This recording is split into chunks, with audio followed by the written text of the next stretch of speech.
The following content has been provided by RWTH Aachen University.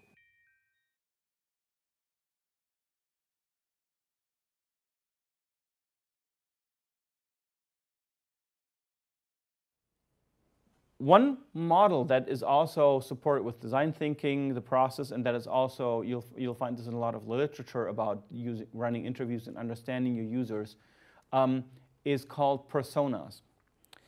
I mentioned earlier that when you run a very sort of classic system like the waterfall model, you run into the issue that your user profile isn't very sharp, right? It's not very clear.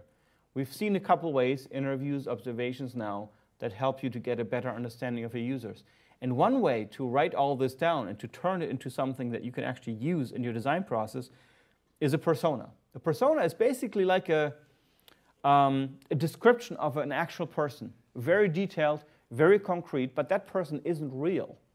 So you're not describing that particular one person, because oftentimes you can't actually do that for legal reasons. You want to keep their privacy. You don't want to, put their picture and their their resume all over the design team and in outside communication. So you have to come up with a fictitious person that you're making up. But you make up that person from the data that you've collected. So you basically take your observations, you aggregate them, you mix them, and then you create one representative user as a persona out of that.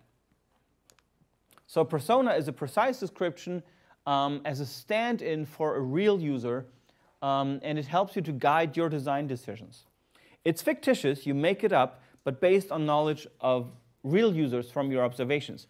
And personas have the advantage that they are not elastic. What do I mean by elastic? If I say I have a generic business user, like a businessman is using my software, and I can make up stuff. Like if I put a lot of commands in there, then he'll be happy to use a lot of commands. Next time I make him use a mouse, he's happy to use a graphical user interface. So I can always just imagine that person to be able to do what I'm just thinking about adding to the system. So having a persona nails these things down and avoids stretching the user's assumed abilities instead of creating a good design. So the example that we have here is also taken from Jenny Priest's book, is about a teenage user persona that was made up for a communication service, like a smartphone app or something. So here's Ginny, right? 15 years old, female, ongoing private education. She's ambitious. She's comfortable using technology to communicate. That's her background. Her motivations are keeping in touch with her network, finding out about fashion and having street cred, and keeping up with her peers. Things that frustrate her are sad people trying to be friends on Facebook, having to be in bed at 11 p.m., being swamped in friends updates, and missing important status updates. Right? So she receives private tutoring in math and English. These are not her strong subjects. She enjoys playing for the school's second teams for netball and lacrosse and is good at art. She loves recording her favorite shows, ER and Sun Valley High on Sky Plus. Spends some of her time on her laptop that Daddy bought her, watching videos on YouTube, downloading music, keeping up to date with her friends on Facebook, and chatting via Microsoft Instant Messaging to her cousin who's at the university in Leeds. She loves Ugg boots and Abercrombie & Fitch and uses the internet to shop and find the cheapest prices. And here's a typical quote like, I want to easily hook up with my friends whilst watching TV, right? So that's you now have a sort of picture of a person in your head, and that's fairly concrete, much more concrete than, teenage girl, right? So we've given that person a name, given her some background, interests, hobbies, likes, dislikes.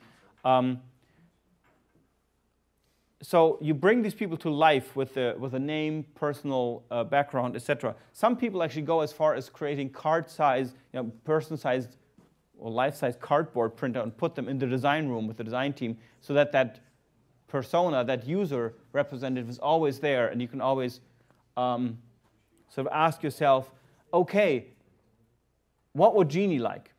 Because let me give you an example of one of the most frustrating discussions that you're going to have. Maybe you already had those in your project startups. You're going to sit together with a bunch of people designing the system, and you're going to argue about what the user wants. Right? So there's one says, no, the user wants this. And the other says, no, the user wants it this way. That's not a very fruitful discussion, right?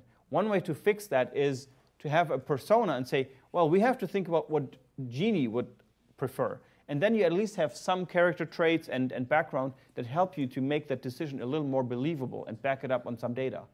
Even better, of course, than arguing about that is to actually ask person outside your team, ask an actual user and find out, right, rather than arguing about it.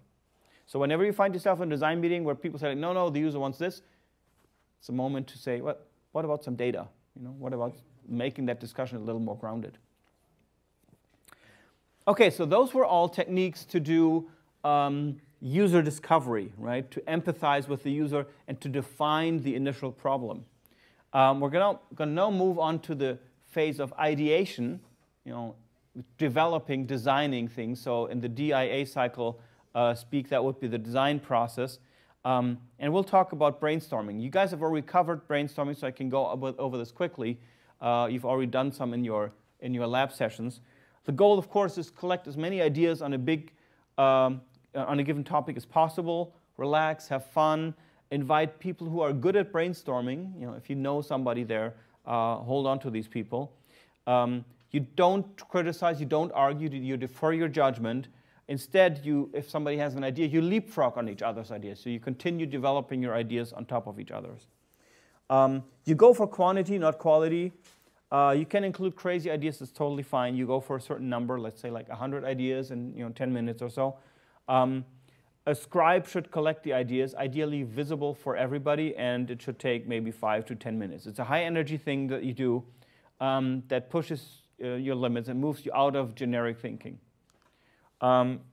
It's helpful to think of positive, negative habits, physical gadgets, and how the habits can be linked to them. Stick to a particular domain, for example, diet, exercise, whatever, and try to answer questions who, what, where. That's one of the techniques that I find very useful. If I get stuck in a brainstorming session, I just ask, let's just come up with 10 sample users, the who, then let's come up with sample tasks they want to do, the what, and then let's come up with 10 sample contexts in which they want to do that. And then you can cross-link over all these three and come up with new settings that inspire you to come up with new ideas. Once the brainstorming has taken place, you need to then structure it. And for that, concept mapping, of course, makes a lot of sense. It's a technique that's been used forever. You can find it in the Middle Ages. The term mind mapping is also often used, although that's been trademarked. The advantage of concept maps is that they use both brain sides. So they structure note-taking into a graphical form for overview, for planning, for learning, and they give it a visual gestalt. They give it a visual shape that is easier to recall than just a list of bullet points. If you do concept maps yourself in order to structure the results of your brainstorming, for example, or structure anything else really, use a big piece of paper and landscape, put the subject matter in the middle, and then you start branching out from there. You're basically creating, to use computer speak, you're creating sort of a tree with the root node in the middle and the leaves sort of going out to the sides. You put different aspects of your topic on the branches, subtopics on those sub-branches, etc. Now, I know some people will start Googling for software to do brainstorming or to do mind maps with or concept maps with, but I would encourage you not to use digital tools for that to start with. Pencil and paper and color pencils and stuff like this are a better tool for this because when you use a computer, you're already stuck in operating the computer to make your concept map, and that will slow you down, actually. It's more changeable later on. It's more editable, but it makes a lot of sense to try this with pencil and paper first. Once you have your tree mapped down, you can make additional arrows with between branches to link maybe related topics from different sub-branches together. And it's also a really good idea if you do a concept map to add visuals to it. So not just words and arrows, but try to use little icons or little graphics. Use color for the different branches and your connections once your thing becomes stable. As long as you're using a pencil, you can move stuff around, just erase it and redo it.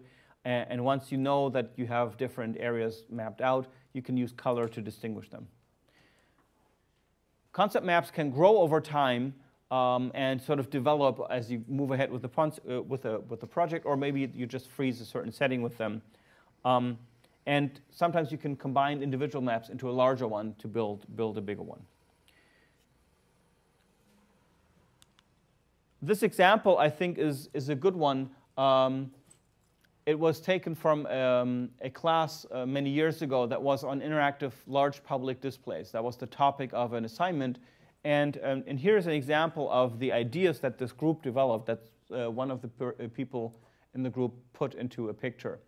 Interactive large public display is sort of the starting point here. And then you can see a couple things. What could it be used for? Information or entertainment or socializing? And so then you see, OK, those seem, and there's an emergency thing that goes off here as well, so which is red, interestingly. So you see the main sort of directions in which this system could be used that were brainstormed.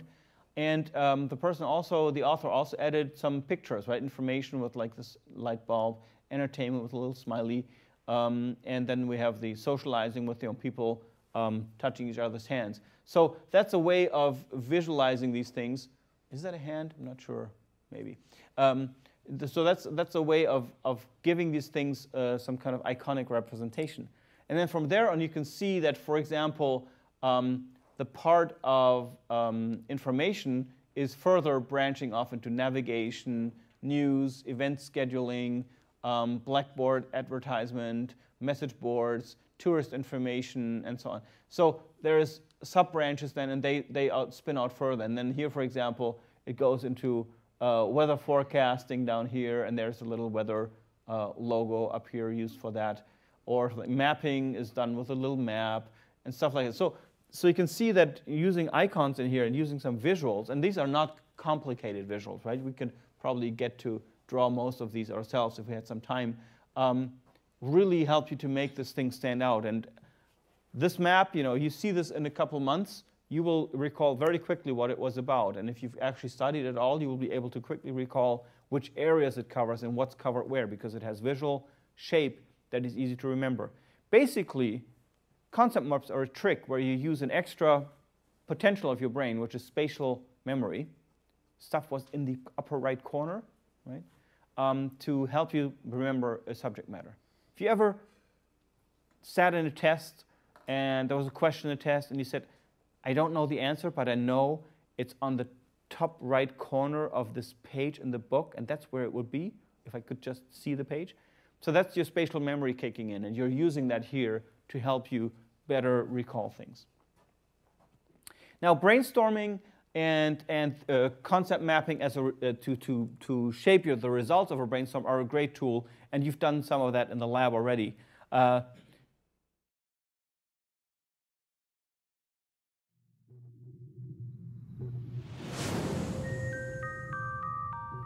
This content was provided by RWTH Aachen University.